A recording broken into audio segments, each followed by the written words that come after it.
Paulo Moraes, boa tarde. A partir dos estúdios da CMTV no Porto, para além de comentador da CMTV, um homem que luta há muitos anos e que pertence a uma associação que luta contra a corrupção, pela transparência na vida pública.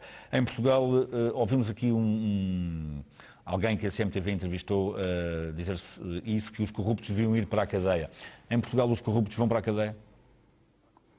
Não, boa tarde. De facto não vão porque há um sentimento geral de impunidade, porque a corrupção em Portugal é sistémica, não é corrupção eventual ou casuística, não, é sistémica, a legislação é elaborada por forma a facilitar a corrupção, a organização política facilita a corrupção e a corrupção já entrou no DNA do regime.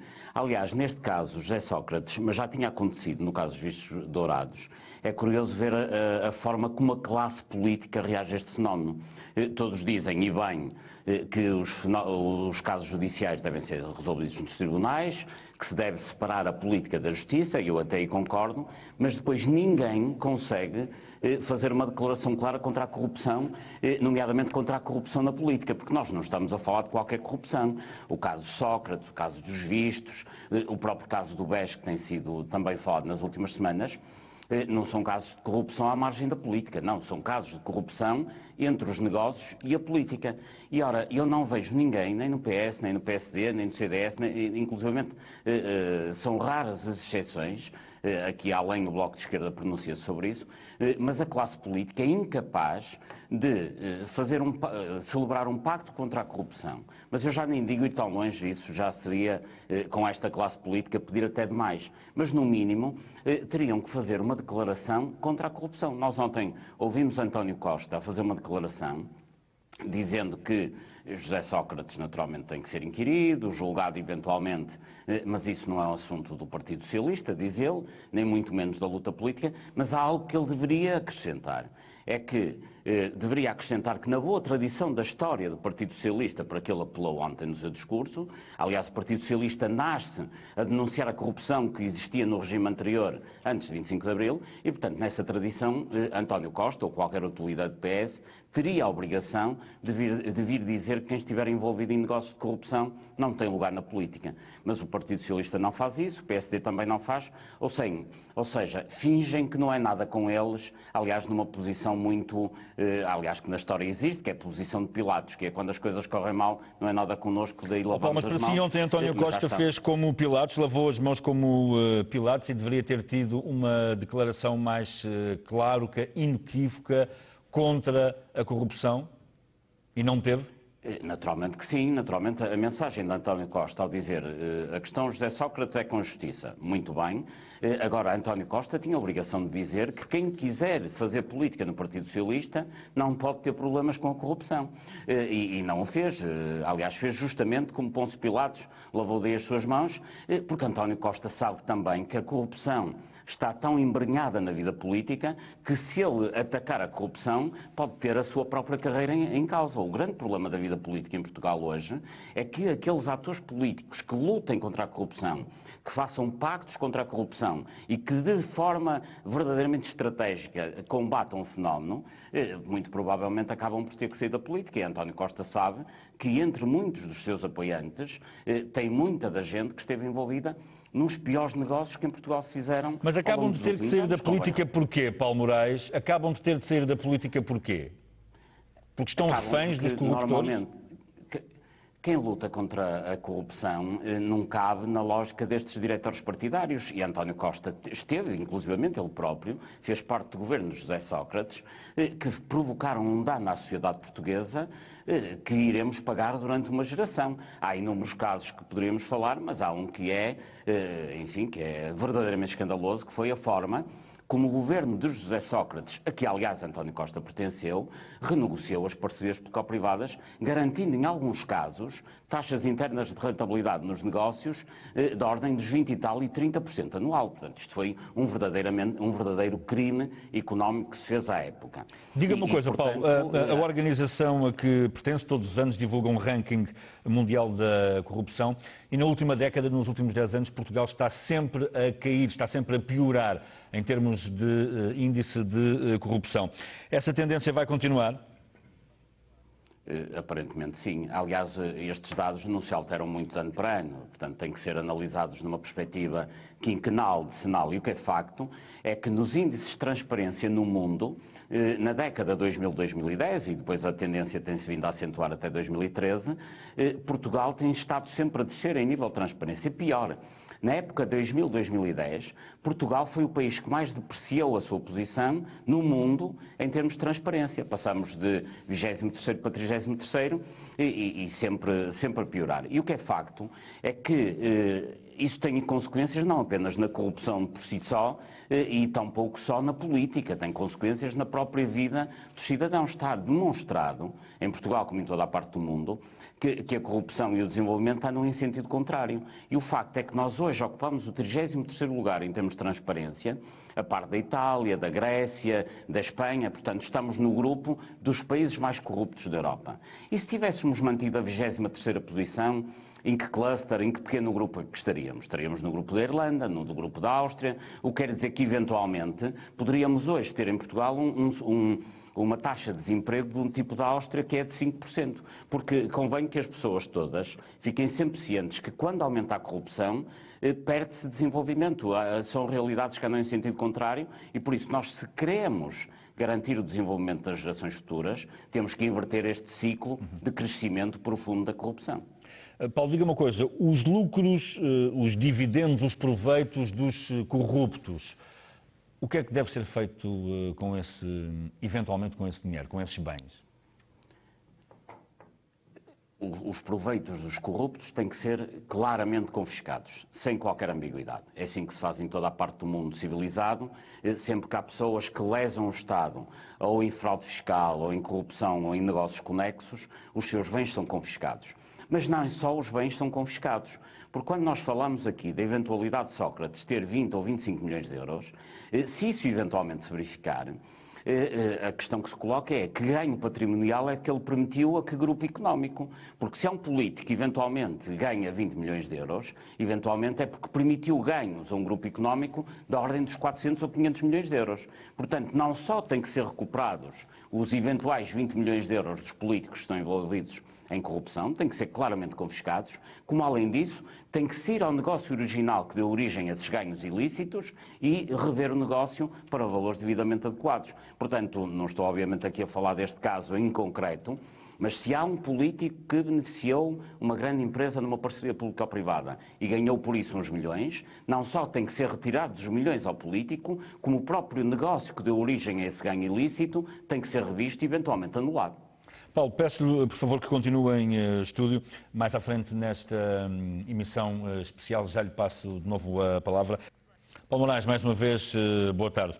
São muito elevados os custos para Portugal devido aos danos que casos como este provocam na imagem do país? São elevadíssimos. Aliás, estas notícias que saem na imprensa internacional, desde logo, envergonham a comunidade portuguesa no estrangeiro. Nós temos essa particularidade, que é ter uma população de que 1/3, uma parte significativa, cerca de 5 milhões, vive no estrangeiro. Eu imagino esses imigrantes por esse mundo fora, que neste momento que tanto gostam do seu país, mas que se sentem envergonhados pela classe política que tem a dirigir, digamos aqui, o espaço pátrio.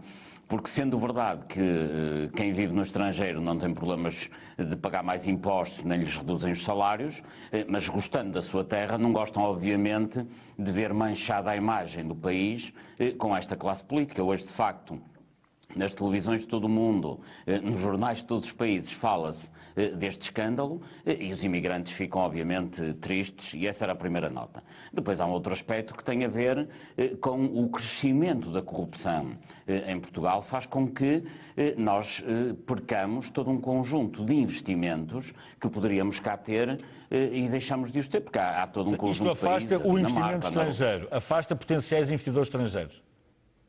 Não afasta efetivamente investidores estrangeiros, porque os investidores dos países mais transparentes, como é o caso dos países nórdicos, do Canadá, querem investir em países onde as regras sejam claras, onde que não tenham que untar a máquina burocrática com 5% do valor do investimento para subornar os atores políticos e da administração, que normalmente é o tipo de comissão que se leva em países mais corruptos, como é hoje, infelizmente, o caso de Portugal, e, por um lado, afasta esse investimento virtuoso estrangeiro e, ao mesmo tempo, atrai o quê? Atrai os chamados investimentos, que nem investimentos são, mas são capitais, provenientes de lugares menos, digamos, transparentes, como seja a China, Angola, etc.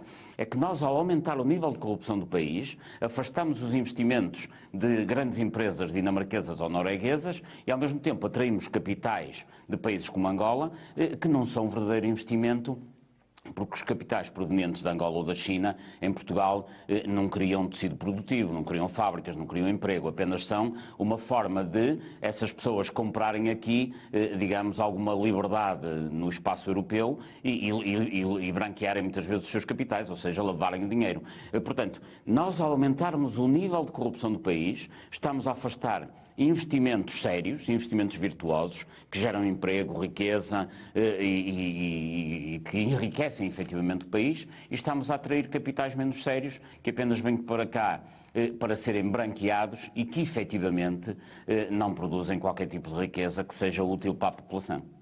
Oh, Paulo, eu li, enfim, nestes últimos dias, já não sei onde, confesso, li que os custos para um país provocados pela corrupção podem atingir até 20% da riqueza anual produzida pelo país. Estes números têm... Os custos têm validade para si? Os custos da corrupção são sempre difíceis, têm validade. São sempre difíceis de identificar na medida em que os negócios da corrupção naturalmente não são registados, são bens raramente detectáveis, digamos, sob o ponto de vista documental.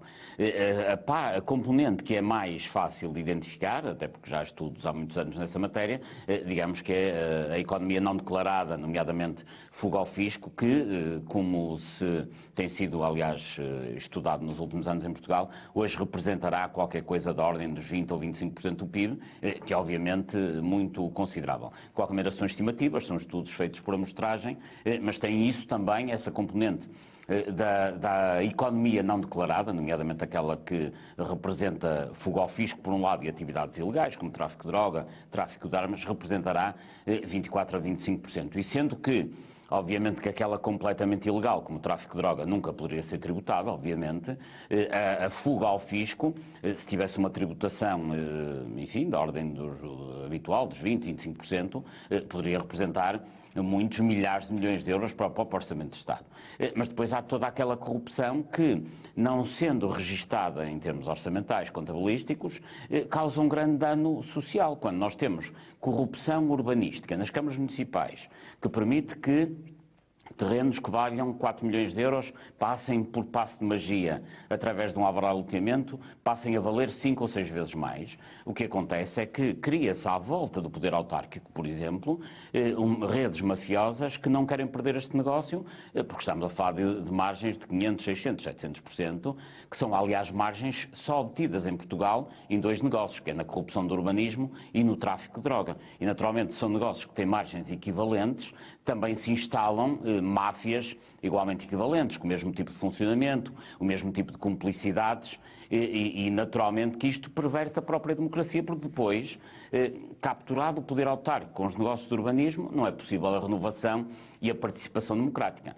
Se isto acontece na administração local, acontece também na administração central, em que muitas das vezes os grupos económicos que assessorados por grandes sociedades de advogados, controlam setores como as obras públicas, como as parcerias privadas que falávamos há pouco, como certos setores da finança, como inclusivamente conseguem influenciar os benefícios fiscais em cada orçamento. Obviamente que essas redes mafiosas tentaculares que se instalam depois não querem perder o poder e encontram forma de se manter em permanência a dominar o sistema político. Paulo, diga uma coisa, estando o poder político refém dos corruptores, dos grupos económicos com muito poder, que obviamente podem corromper a classe política. Estando Portugal aprisionado também em termos das autarquias. Como é que se quebra este ciclo vicioso? Como é que se cortam estas amarras? Não há esperança? Neste momento, na situação atual, e se não houver uma grande alteração, não há efetivamente esperança, porque isto só tende a piorar, a aprofundar-se a corrupção, a aumentar a corrupção e a aumentar-se o subdesenvolvimento do país. Assim, o caminho mas em que se o nós Paulo estamos diz que os políticos não têm coragem para combater a corrupção, e que se um político com coragem, disse o Paulo há pouco numa outra intervenção, que qualquer político com coragem para combater a corrupção corre o sério risco de cair. Qual é que é a solução para este país? Neste momento, a situação é muito difícil, porque há todo um conjunto de ações que têm que ser levadas a cabo para combater efetivamente a corrupção, alterações legislativas, simplificação das leis, a justiça ter meios para funcionar, recuperar os ativos que nos são levados pela via da corrupção, a funcionamento da justiça efetivamente. É evidente que não há nesta classe política vontade de o fazer. Aliás, há sondagens, inquéritos que são conduzidos em diversos países, e em Portugal também, que perguntam à opinião pública se a corrupção está a aumentar ou a diminuir, e em Portugal 87% das pessoas acham que a corrupção está a aumentar. E o pior de tudo é que acham que os principais responsáveis pela corrupção são, por esta ordem, o Parlamento e a seguir os partidos políticos.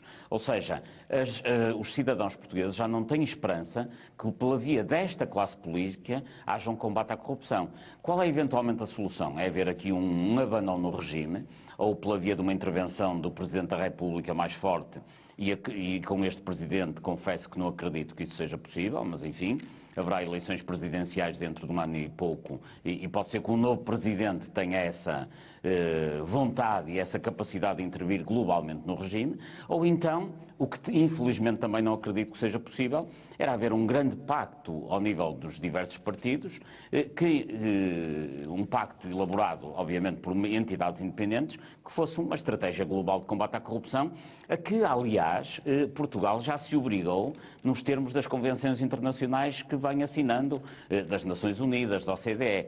Só que, infelizmente, Portugal, em matéria de corrupção, é sempre dos países mais lestos a assinar as declarações internacionais e a ratificá-las no Parlamento, só que de seguida não se faz absolutamente nada. Por isso, eu acho que só há duas vias: ou haver um abalo do regime pela via de uma intervenção, penso que presidencial, não vejo outra possibilidade, ou então os partidos atuais perceberem que estão, digamos, a matar definitivamente o regime e têm que fazer um pacto de uma estratégia global de combate à corrupção e recordarem-se que este regime nasceu na sequência de um golpe militar, no 25 de Abril, que respondeu a diversos problemas, um dos quais era justamente o combate à corrupção.